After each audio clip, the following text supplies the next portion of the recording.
There you go, buddy. Oh, I got you on mute. Hey, you got me on mute. I muted you. That doesn't work for me, Jay.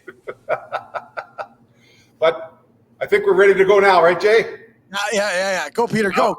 All right, fantastic. Well, we're just trying to break the ice off the computer parts here as it's like minus 35 or something outside. But anyway, we're back live with SVK on This or That, and I'm your host, Peter Ecker, and I'm here with a wonderful guest, Damien Penner from Rocco's, and we're going to be talking about profit-proofing your menu and a bunch of other great little things. So stay tuned. We'll be right back with a great episode talking about profit-proofing your menu.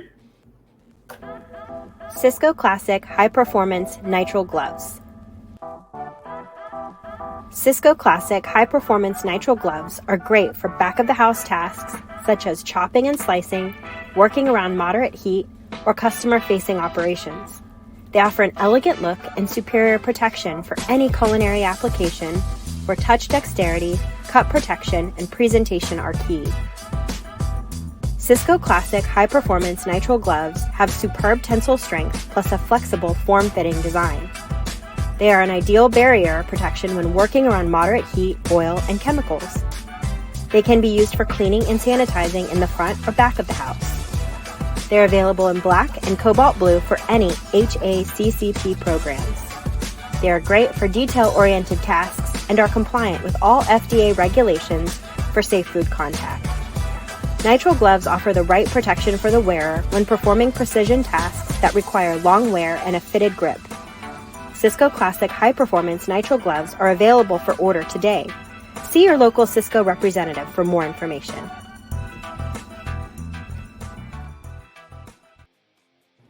That's right. Get the snap and stay clean, right? Okay, so this episode is going to be absolutely incredible. We prepared some wonderful dishes, and of course, having a guest right here in the culinary center here is different for us, but very exciting because then we get to be hands-on and cameras behind the scenes, making sure we get some great shots for you guys so you can kind of see what we got going on. So, Damien, why don't you introduce yourself to the folks and tell us a little bit about yourself and Rocco's? Yeah, welcome here, everybody. My name is Damien Penner. With my wife, Jody, we have owned Rocco's now for 11 years. It is a pickup, dine-in, and delivery pizza restaurant and serves the community of Steinbach, Manitoba, as well as the areas around it. We have a fantastic team, which is kind of the core of what is going to be a successful restaurant, fantastic culture. And profit-proofing your menu, that's one side of it. Having a great culture in your restaurant is another, because your food costs and your labor costs, we all know those are the two that are going to bury you. So, and we have two children and just love the community. That's great. How long has Rocco's been around? So it's been around for 12 years. So it was around for 1 year, and then previous owners, there's a lot of stresses in restaurants. We came in and have had it for 11 years. Oh, that's fantastic. And you talked a lot about, we'll have to bring him back for another show to talk about some of those other subjects. That's great. So one of the first things we wanted to dial in on, because we wanted to do it live for you, was to do the pizza and to talk a little bit about pizza and why it's important for it to be on the menu.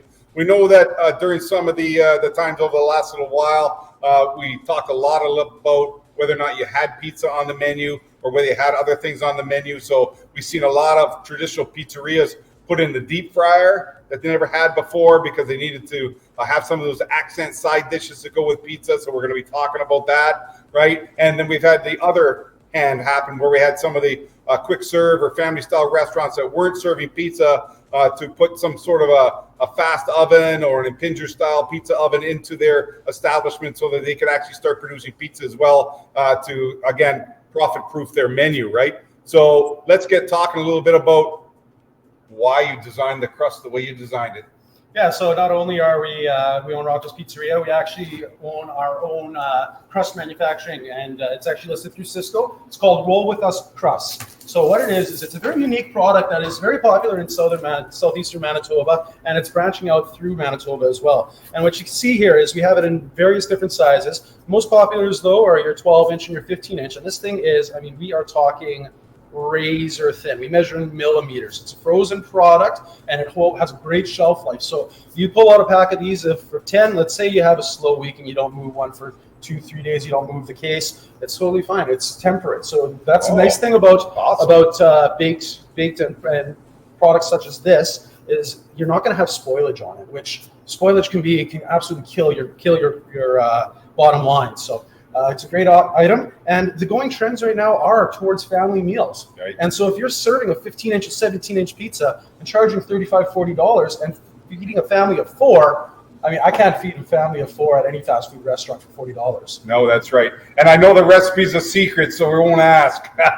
It only took 4 months to perfect, Chef. Only 4 months. Only 4 months. That's right. So what we're going to do is Damien's going to dress some pizza right next to me over here in his station. Cameron will get some great shots. And then while he's doing that, we'll go back and forth a little bit. And so go ahead, Damien, and start dressing up your pizza over there. So what I have here is I have a prime rib pizza. And I can see it right there. So anyone who's in the steak business or roasting beef business, it could be roast beef. They don't just happen to use that. We can use a pot roast.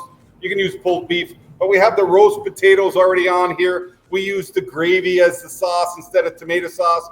So pizza isn't Italian until you put the Italian ingredients on it, right? So this is what we're going to be baking as well, so you can get a really good idea of a full meal pizza that doesn't have the Italian flair, but has a little bit more of that country flair. We'll garnish it with some onion rings and a few other things. So we'll just finish this up and we'll get it in the oven.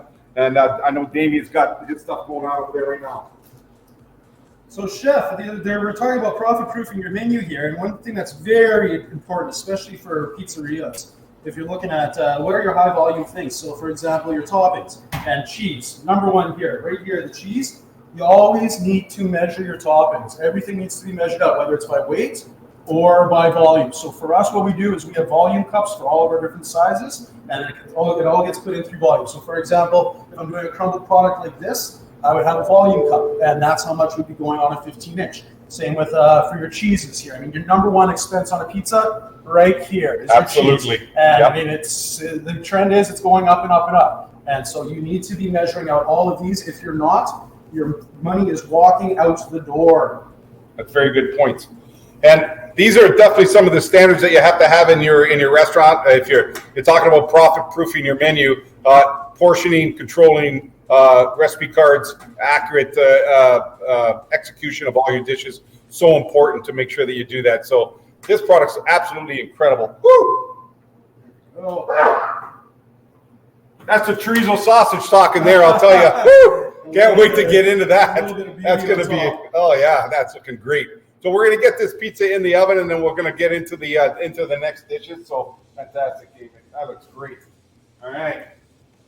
So we're cooking this in the pizza at around what, 450? I think we said. Yeah, 400 to 450. We at our restaurant do it on air decks, but we have clients that do it on the stone. They do it in electric. They do it in a standard, and we also do take and bakes, so people can cook them at home in their own ovens as well. Oh, fantastic! Yeah, very bulletproof product. That's great. So I got the next board here ready for us, and you can kind of see what's going on here. And I wanted to talk a little bit about the submarine sandwich and what's happened in the last 50 years with the sub sandwich. And so I got ourselves a really nice 12-inch bun here. But the important part is about what's going on here on the platter and what's been happening in restaurants and profitability. So just to take you a little tour on the board here, we'll get on Cameron's camera there and talk a little bit about some of the ingredients that I have and why they're here.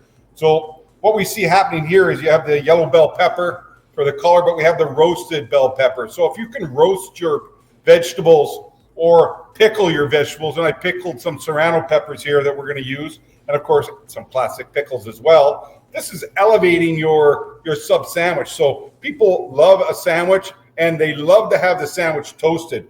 So this is really, really important as we go through what's going to go on the sub and how it's going to look. We have the pastrami. We have a nice little grainy mustard here, the lettuce, tomato, the mayonnaise, some pineapple, and we're going to build this for you, and you'll be able to have a good look-see at what's going on here. So let's just turn this to the side.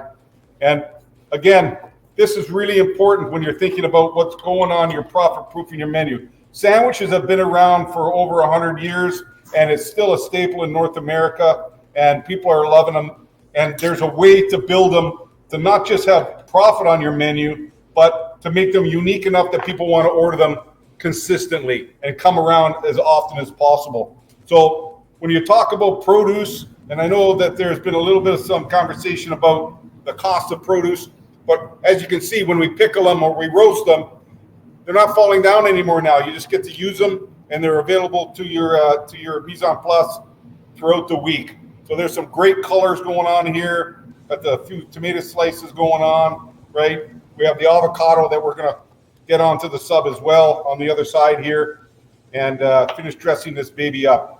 So when you got a 12-inch sub and it's all gourmet, it's going to be a little bit about how many ounces or what's on the product. So there we got 1.5 of the avocados. We got this great pastrami here that actually fits the sub perfectly. It's kind of why I chose it. Now, when you're building the sub, it's important to fold the meat to get the height that you're looking for, especially when the customer is going to be seeing it coming out to them in the restaurant or coming out of their quick serve or at home when they're eating it, or even at the office. So the idea on this 12-inch sub is to get about 4 ounces on it, right? Dress it up real good. Now, you talk about cheese. Cheese is all the money.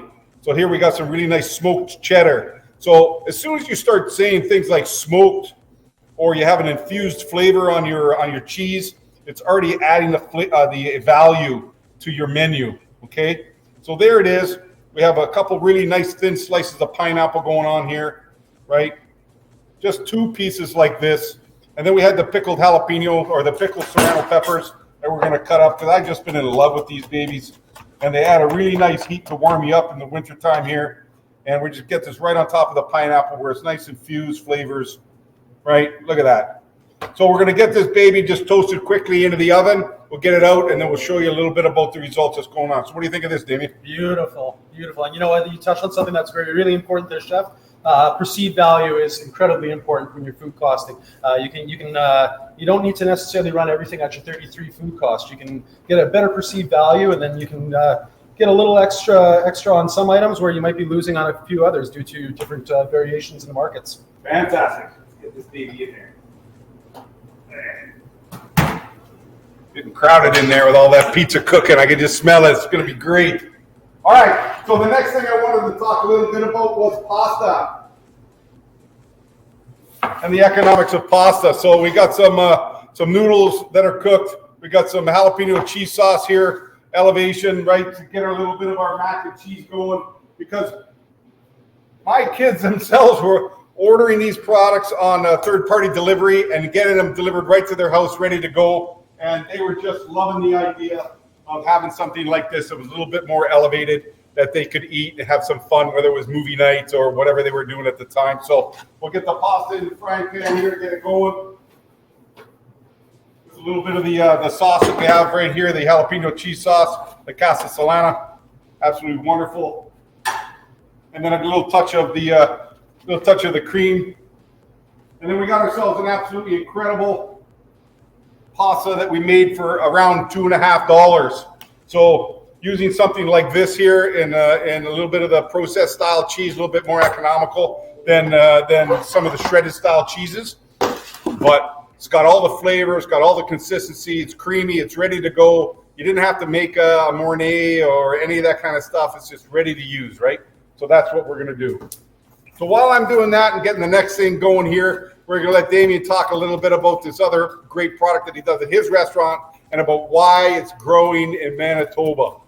Damien? So another thing that we do is, like I said, we have pizza. Been a very popular item for, centuries, Jeff? Yeah, that's right. We also have fried chicken. And so this is touching on, again, the going trends of family meals. So how can you feed a family of 4 for $40, $50?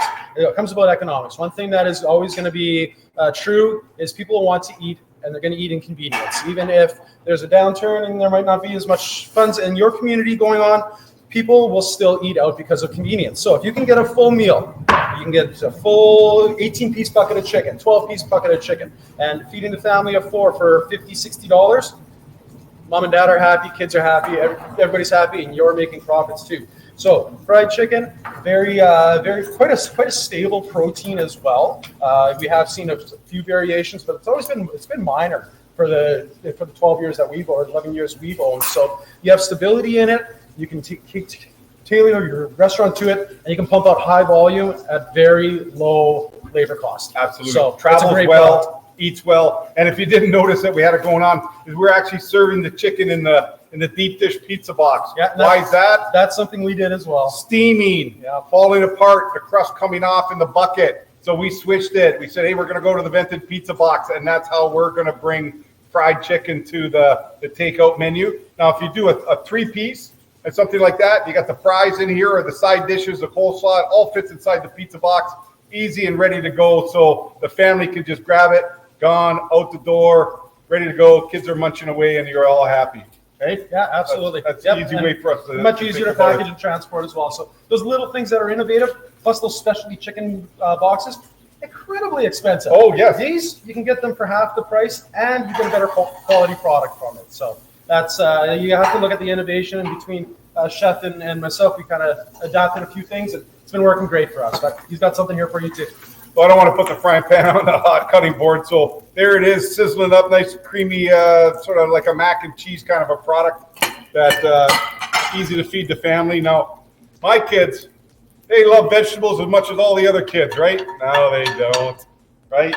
But pasta, and you've heard me talk a little bit about what's going on with noodles, right? Noodles don't have an ethnicity until you sauce it, very similar to what we were talking about for pizzas, right? And this, to me, is another value statement for profit on the menu. You can garnish it. You can add whatever you want to it. I got a little bit of some chopped chives, get a little bit of some color. The important part is that when the customers look at it and they get it in the box and they see all this nice, fresh, creamy, cheesy pasta, they're like, wow, what a great value. But the cost of something like this, like I said, $2.50 all day long. Profit-proof your menu, and you'll see how pasta can really help you with that. So that's great. So I know that our sub's probably ready with our Hollywood TV show here. TV magic. Wonderful. Wow. Look at that. I can smell the pineapple and the serrano peppers coming off of there. And again, something great. So you got something like this coming out of your restaurant menu, right? Who sees a sub like that at their restaurant menu? Not many, right? And again, when you think about having about 3.5, 4 ounces of meat on here and the bread and everything else, this is probably somewhere around $3. Selling this for around $15, $16. And sandwiches. Make them toasted, make more money. End of story. Got to have great quality sandwiches on your menu because, hey, Denver ain't making you money. These are the type of things that are really making you money. So this is a wonderful, delicious 12-inch sort of intercontinental sub. Amy, it's looking great in here. We're starting to get some crisp up. Can you get a shot of that there, Cameron? Look at those babies. Beautiful. So we need another couple minutes there. That we come out right away. So I wanted to talk about the burger. You knew there'd be a burger in this episode, right? So I want to talk a little bit about what's on your burger and how you dress burgers and why burgers are so important to be on your menu. So I created one here for us. Created the Mexican burger. Okay, so not only do we have the side dish accompaniment here, and we put the jalapeno poppers here on top of the burger like you would in a restaurant, but if this was in the pizza box or in the little takeout containers, what we have is we have the double cheese, sort of almost got that little, that big M look, right, with the 2 patties and a 3-piece of bun going on. But it wasn't just about that. It was about that you can open up your burger and you can see inside here, you got your jalapeno poppers that go right inside, just like that. And you're ready to go for this gourmet. Now, what are burgers selling for right now, Damien, at restaurants? Oh, man. I mean, you're talking about a range, but that's going to be on the top end because, again, you have that perceived value and you're not actually putting that much into added cost onto it. So you have Dunker in the the salsa. value. There you go. Let's listen to him chew.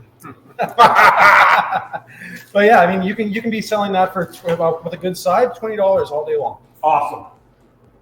And again, we have the 2 patties on there. We'll make this burger with the sides and accompaniments for about $4.50. So profit-proofing your menu, burgers all day long. Right next to the idea of your gourmet subs, we'll just set it right here so you can see it a little bit later on when we come back around. I want to talk a little bit about what I had going on here with the onion rings. We're talking about fresh finishing some of your salads, fresh finishing your pizzas, fresh finishing, the food's coming out. David, what did I talk about this before we started the show? They can cook in my head. Yeah, right. Yeah, I mean these are low risk foods, right? So you can hold them at just that ambient temperature for quite a long time, and you don't see degradation as soon as you start reheating it. Oh, chef, that looks amazing. Sorry, I got distracted by pizza here. Look at that, baby. Appetizers are a fantastic way of profit-proofing your menu as well, because the people are still usually getting their main. You're not losing out on anything. Toss those on there. Ambient temperature of a pizza box is going to warm those up real nicely. You're going on to the dining room, maybe toss it in the oven for 30 seconds just to give it a quick little touch. But that's, again, perceived value. You have 45 cents of onion rings there, and that, I mean, look right there. That looks like so much more of a pizza now. So we just thinned down the barbecue sauce, so it would be a good drizzle for us here to finish this up. This is our prime rib pizza with our roast potatoes on here, our gravy, barbecue sauce, some onion rings, a little bit of sour cream for dipping. But there's a pizza that we dressed here for about $6. What are we selling this for, Damien? That's going for $25 to $30, depending on your market. $30. Yep. All day long. How long did that take to cook? We were at about 12 minutes. 12 minutes.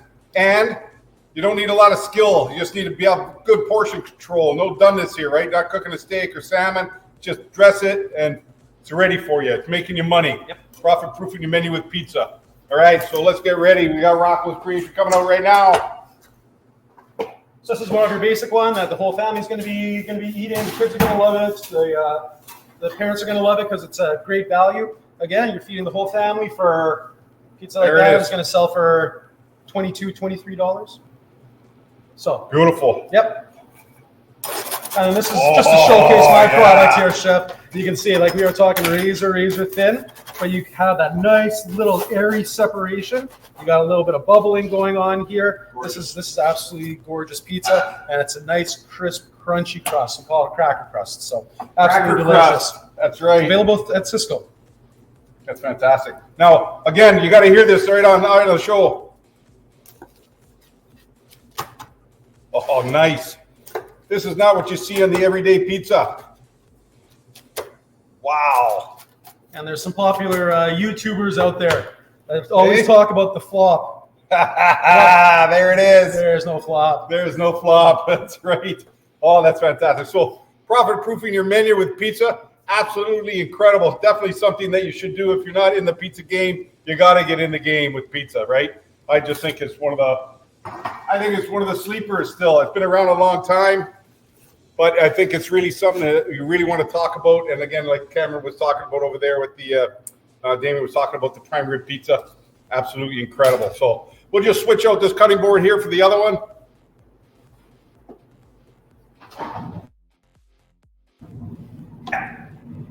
So again, depending on your style and depending on who your restaurant is, if you're not an Italian style restaurant, you can make your pizza be anything. It can profit-proof your menu, making lots of money. This is definitely one of the dishes for us to really think about getting back to the menu if you don't have it on there for sure, 100%.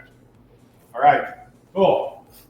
Up next, you know there's going to be something next, right? It's got something next. So I wanted to talk a little bit about pulses, beans. You've heard me talk about it in one of the other shows. And this is definitely on trend for ethnicities, whether it's a chickpea and doing the butter chicken, or whether you're doing some Mexican, you got the pinto bean. And this one here, we're using the black beans to create the black beans and rice kind of stuff, because basmati rice carry you all day long. So we'll get that dish started up right now, because this is also something that's easy to prep ahead, right? So you got your container of rice here. I got the basmati.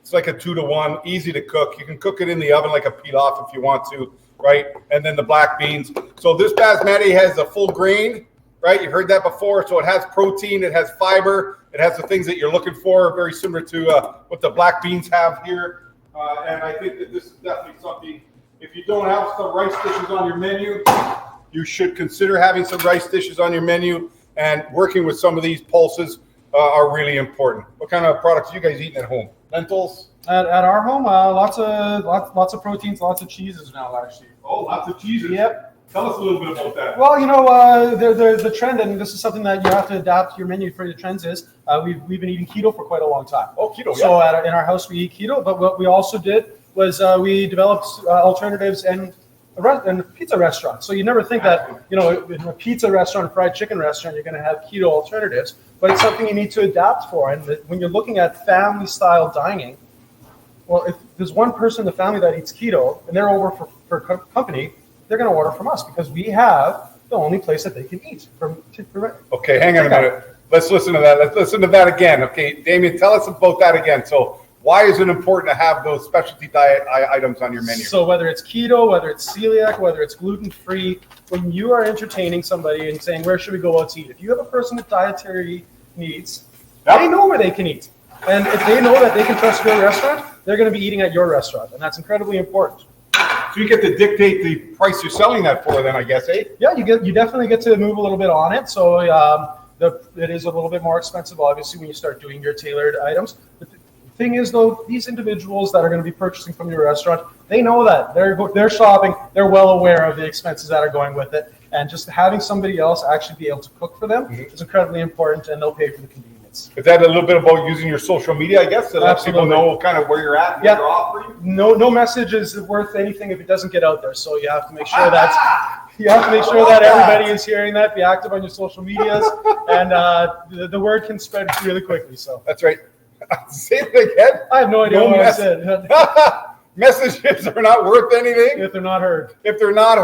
Right? So if you're not really good at social media marketing, work with someone who is, whether you're working with Cisco and sales consultants, they are definitely specialists for you, but it's definitely important to learn how to do that because I just started to learn about boosting. Do you do any boosting? We do a little bit of boosting. We're in a small community, so boosting isn't necessarily the greatest thing for us because when you boost a post in our situation, you're hitting the same people over and over and over again. There is value in that, but you have to do a cost analysis on it. But if you're in a large market, where you're always trying to get more and unique customers, absolutely look at social media and ways that you can take advantage of it. And the tracking is, I'm technologically illiterate. This setup that is here, I would have never been able to set this up, but I can figure out social media. So that's awesome. That's great. All right, Cameron, zoom in on that. What do we got there? Absolutely beautiful. So we have some of that basmati rice that he was talking about. Lots of low-cost ingredients, but look at this. It's absolutely amazing. The smell, the aroma's coming off of it. And this would, what, Chef, are we talking about $1.50 cost? Yeah, $1.50 because there's about 2 ounces of that chorizo sausage in there. Subtract little that. vegetables. Yeah. Perfect. Easy. Full meal, carry you all day long. Good for your sugar levels to stabilize, right? It's really important with how you're consuming food. And if you don't have a lot of rice dishes on your menu, consider putting them on. Easy stuff. I love my lentils, right? I made that lentil pancake for you there a couple shows ago where you just soaked the lentils and you pureed them. We added the seasoning and we did it just like a pancake. It was wonderful. Great vehicle for your dishes. So, of course, I didn't want to forget about potatoes, okay? French fries and potatoes and what was happening to profit-proof your menu and what the trends were over the last little while. People might have gotten the air fryer, and we air fried last night, and I was like, I don't know. So I got the oil out in the pot and whatever, and I put it up, and I fired it up, and we were way happier than air frying, I'll tell you. But not everybody's doing that anymore now. So what do? You order from your favorite restaurant, get your favorite deep-fried appetizers or your deep-fried items. Hugely important. So what I have going on here now is I'm talking about blended fries and having more than one kind of fry available in your fry assortment. So we're putting 2, 3, 4 different kinds of fries in the appetizers. So right here we have the kettle chips that I did ahead of time, right in the middle that we're going to serve with the sour cream. And what we found is almost all the French fries and fried potato style products are cooking at the same time. So it was easy for us to deal with. So portion control into the fryer, coming out. Now the guests are sort of getting a variety around. And we were talking earlier, we thought it was worth what? about $1 more. Yeah, you can absolutely upcharge that, and the price difference between your standard, let's say your standard quarter fry versus a curly fry versus an onion ring. But yeah, okay, you have a little bit of an increase in expense, but you get the great perceived value that again you can upcharge. Exactly, and this again, profit proofing your menu, definitely important. So these are already ready. And chef, like just to talk about these kettle chips here, for example, I mean, you're adding 20 cents of sour cream, but now this makes it a very desirable dish. You just get a side of chips and people go, oh, okay, well, I have something on the side. It's just that little dollop of sour cream right there. Huge perceived value. Yeah. And so when we're thinking about sauces are getting a little expensive. So that's why the dry seasoning in the wing became a lot more popular over the last couple of years, was to bring you some variety. But this is the maple bacon seasoning. So we got the maple bacon going on here. And again, when you start using words like bacon and maple, it already is elevating the perceived value of your dishes. Oh yeah, great shot there, Cameron. That's awesome. Great. So you got the waffle fry, you got the red skin fry, you got the classic crinkle fry for the prairies. But this is kind of what we did here. And so we had 8 ounces of fries. We have 2 ounces of kettle chips. And this is an appetizer of French fries that, as far as I'm concerned, would be selling for $10 to $14, depending on the environment and the accompaniments. And again, we're probably less than $2, right? A little bit on the sour cream, big deal. But then you're going to, of course, have a little bit of some of the condiments on the side where it's going to be 10, 20 cents or so. But this is another great one for sure, profit proofing your menu and really dialing in. But I just want to go back a bit, and I just want to talk a little bit about the pizza one more time and bring it back down. And this is still the #1 most profitable item on your menu. So if you're not serving a pizza of some kind, even the words flatbread don't give you the same revenue stream as the word pizza. So if you got the word pizza in your dish, definitely be using it all day long, right? So these are definitely some of the most important things for profit proofing your menu. And I hope you really liked it. And I, thank you very much, Damien, for being with me today. It's really great to have someone to go back and forth with and to banter on the food. So Cameron's going to make a last little shot of some of the food as we go down the line here. And I just really want to thank you very much for tuning in to SVK and This or That. And again, thank Damien very much from Rocco's Pizza for being with us today. And we can't wait to dig into these babies. And we'll see you again on SVK. And I'm your host, Peter Ecker. And this was This or That. See you again. Thanks, Damien.